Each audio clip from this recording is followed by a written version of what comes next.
Good morning, everybody. Marhaba and welcome to the Smashy Business Show. My name is Hind Al-Dah and I am here with Abdul Majid. Abdul Majid, how are you feeling on this fine Thursday morning? I'm feeling really good because the weekend is like just one day away. Right. But for business, it's never weekend. So, but also for Sharjah peeps, they don't have work. Well, at least people working in so government it's off on Fridays Yes, and so we have Saturdays and Sundays?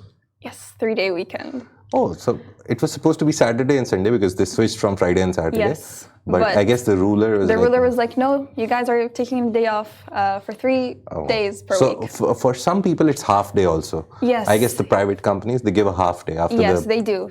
They do. So nice. they end at 12 on Fridays. So whenever you're moving to the UAE, try to go to Sharjah. You'll get 2.5 at least, or at least 3 days, or at max 3 days off. Another exciting news related to the UAE, Salik toll bridges have been spotted. 2 new bridges have been spotted. So that will increase the number of Salik in Dubai from 8 to 10. And Majid and I were talking about this yesterday. Majid was asking me, what road do you take? Because he is trying his best to avoid tolls as much as possible. But unfortunately, or maybe fortunately for Salik, because they are making a lot of money. Recently, they published their half-year reports, which is around $500 million dirhams.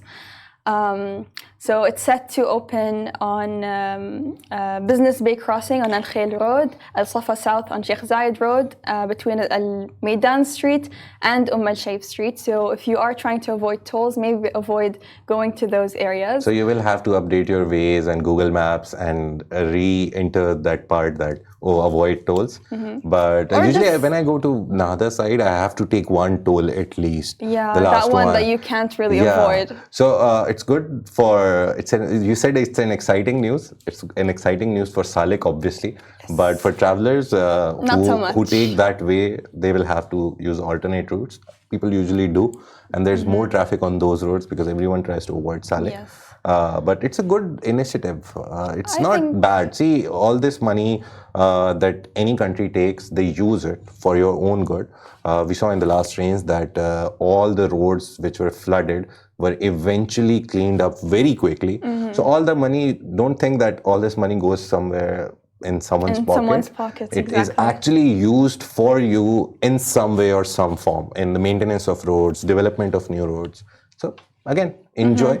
In other street-related news, Abu Dhabi's rainless trains will operate now on weekdays, whereas it used to operate only from Fridays to Sundays. And these trains only started operating in October of last year, so it hasn't even been a whole year, and people have been seeing demands. The trains have been seeing demands because they are now operating from 10 to 8 p.m., whereas they used to operate on only from 10 to 3 p.m.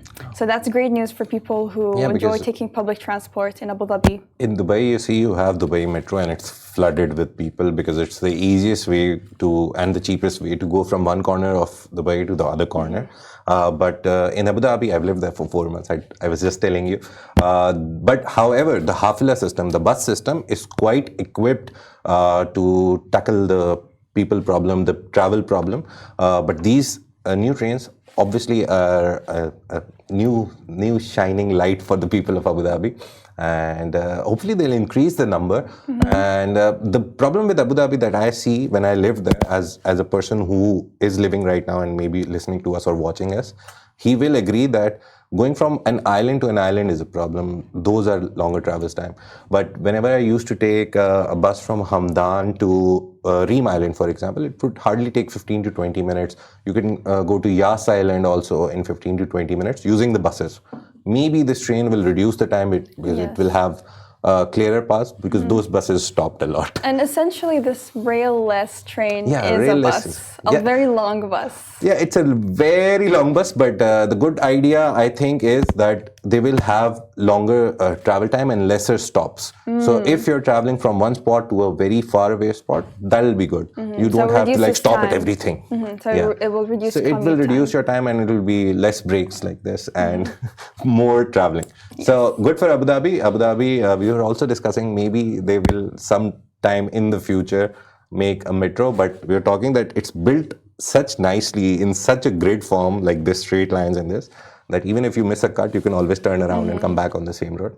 In Dubai, if you miss an exit, Hind can tell you what happens because you go to Sharjah, right? I do, and if I miss any stop, it adds, I think, maybe 15 to 20 minutes of commute time. And don't forget the fuel cost. My God. Yes. Okay, let's move on to the main stories for today. The very first story that we're going to talk about is about the MENA region, the Middle East and North Africa region. The startups in the MENA region have seen 200% increase in investment in July only in 1 month. So in July 2024, the Middle East and North African countries and the startup ecosystem saw a significant resurgence, the insurgence of nearly 200%, and the total in amount was $355 million. So 38 startups across the MENA region got nearly $355 million. That's a very big number. Egypt has led the way. Egypt got the biggest investment by securing $185 million for 7 startups. So that's like a big half chunk of the total 355 million. And then leading after that was UAE, Saudi Arabia. So it's a good sign for the startup ecosystem, and it's a good sign for the people who are doing startups come to the MENA region. And we talked about the high unemployment rates in the MENA region yesterday. So it's good to have these startups, I think, because it will be attractive to young people and, hopefully employ them and get them out of that unemployment sludge. So the surge in this investment is a very strong indicator of the growing dynamism and potential of the MENA startup ecosystem, particularly in countries like Egypt and the UAE. It also reflects the increasing investor confidence in the region, driven by a maturing ecosystem, innovative startups, and the presence of lucrative sectors like fintech and Web3. This significant increase in funding, especially in B2B startups or business-to-business startups, suggests a shift towards more sustainable and scalable business models in the region. However, there is a persistent gender gap in funding these startups. So this highlights the ongoing challenges related to diversity and inclusion within this landscape, which of course could impact long-term growth and innovation. So what's next for the MENA region? So the MENA region's startup ecosystem is likely to continue attracting significant investment, especially in key sectors like fintech, clean tech, and deep tech. Again, countries like the UAE and Egypt are expected to remain central hubs for innovation and investment. And to sustain this momentum, stakeholders may focus on addressing the gender disparity in funding, which could involve initiatives to support female entrepreneurs and create a more inclusive environment. So include both men and women and fund both equally, and not just fund men who own startups more than women. So how do you feel about this, Hind, that women are still facing gender-based problem? It's not like they don't have good ideas. It's not like they don't have good initiatives or startups. The problem is that they're women and they're being targeted, because the report clearly says that whenever an investor comes in, out of the 10 women startups that they see, they only invest in 1. But out of the 10 male-led startups that they see, they invest in nearly 7 of them. So is it a cause of concern? Yeah. That is a cause for concern, and it's quite unfair because women have as good ideas as men. And we've seen a number of women going up to the CEO level now. There's more inclusion now. A lot of business women have come out of the MENA region and have been quite successful in their businesses and their ideas.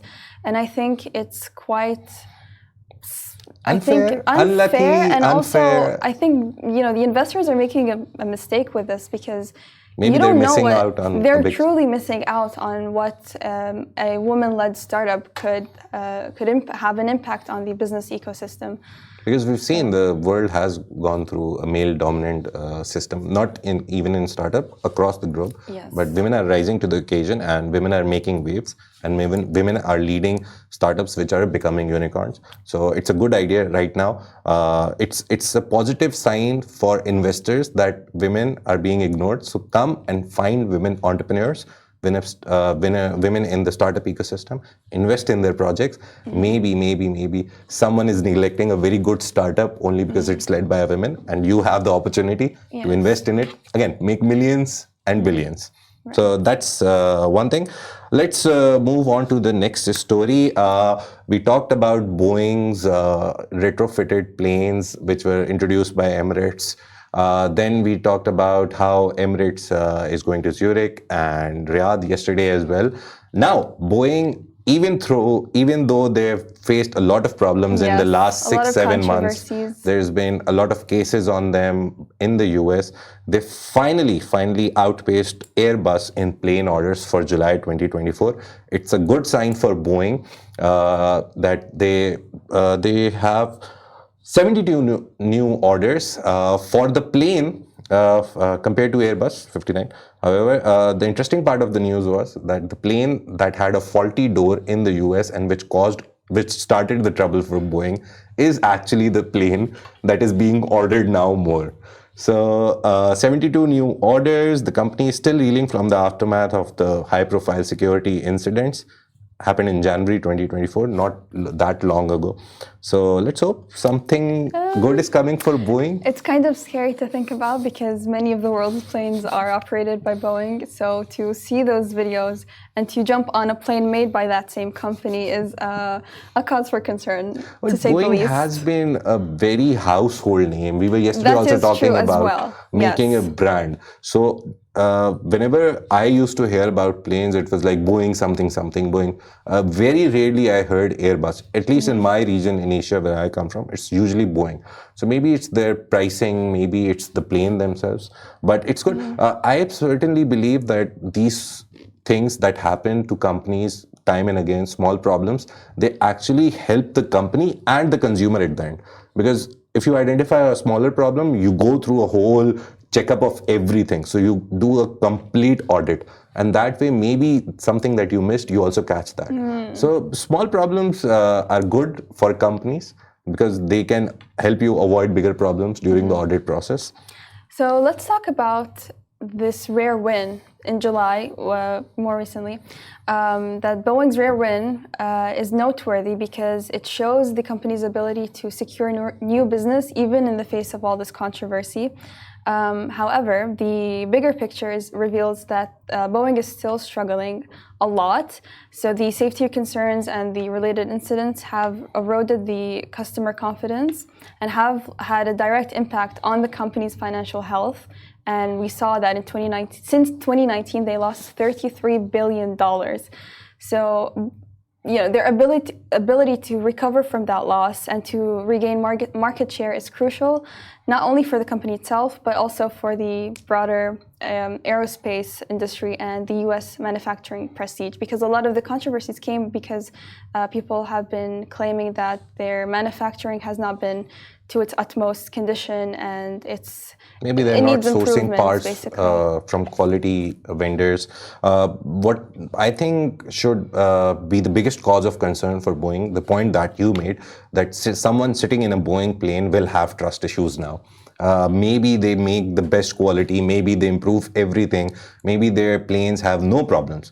But at the end, trust they will have to gain again, and trust is very important in business because if a customer doesn't trust you, even if you're selling them the best possible product, they will not take it, and even for a cheaper price. It shows how that controversy really tarnished Boeing's reputation and will continue to affect it for it helps Airbus a lot, but Boeing, if they want to come back, everything else they have to do, but the biggest thing that they have to do is build trust, and if they want to eat Airbus, because without trust, I guess there is no business.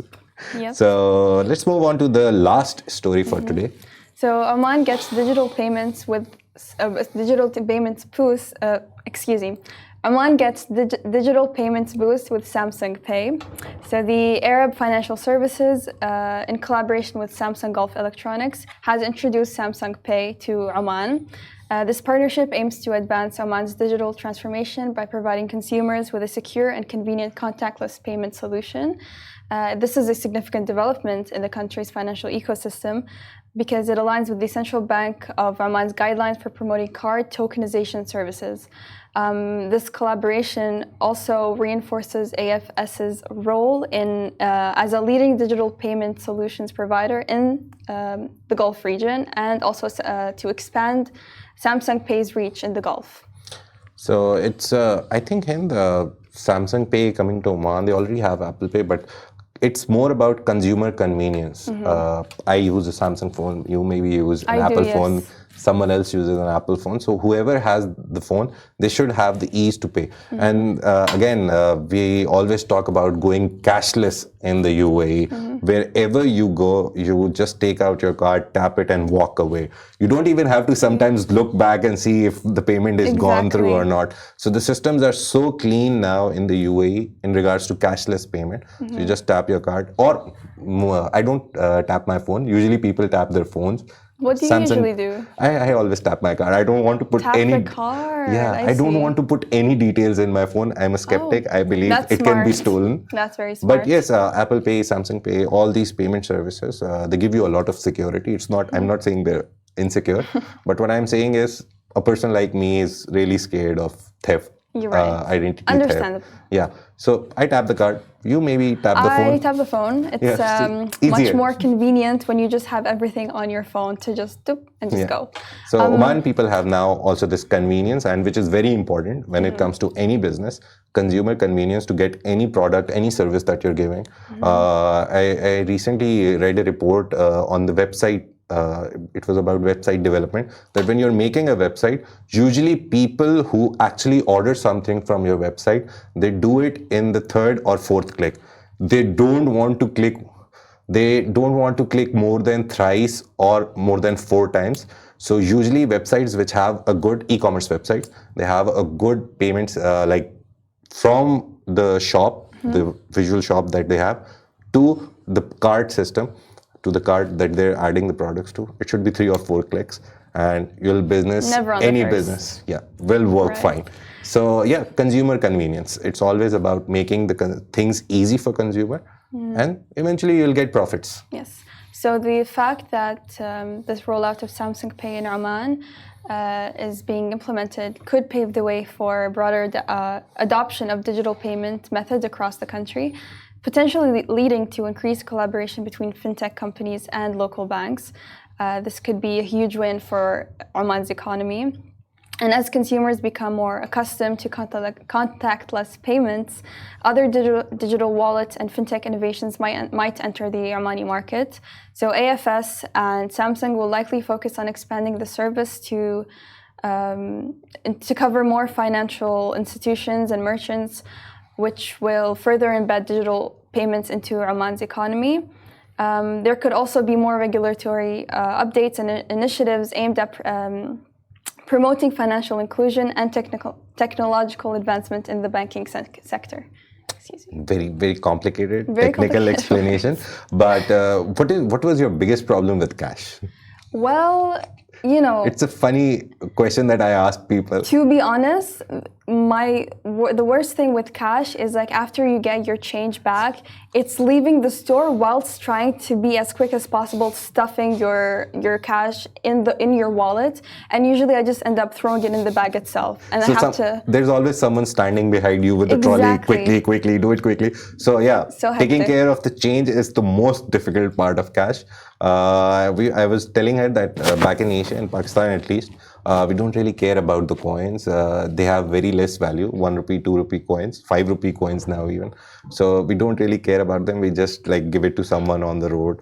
But here, 1 dirham is very important. You can get a karak for it. So taking care of coins is itself a very big responsibility. So hopefully other Middle Eastern countries which don't have a cashless system, they will get on this trend too. And we'll see whenever you come to Middle East, whenever you come to our region, you'll always just tap your card and walk away. Yeah, tap and go. This was all for today. We talked a lot about a lot of stories, nearly 5 things that are happening. Every day something is happening in the business world. We try to get the best news possible for you every day. We'll see you tomorrow at 10 a.m. Friday. After that, we'll be off for 2 days. Yes, Yeah. weekend. So yes, we'll see you all, and hopefully you can follow us everywhere: Apple Podcast, Google Podcast, wherever you can find us on audio services. We're there. Videos, we're there. You can find us on YouTube. You can go to the smashy.tv website and watch the whole show there, and our previous episodes, and a lot of other things. And social media is always there. Everyone is doing social media. We're doing it too. We're trying to do it the best way possible. See you soon. Thank you Take for care. joining us. Have a great day.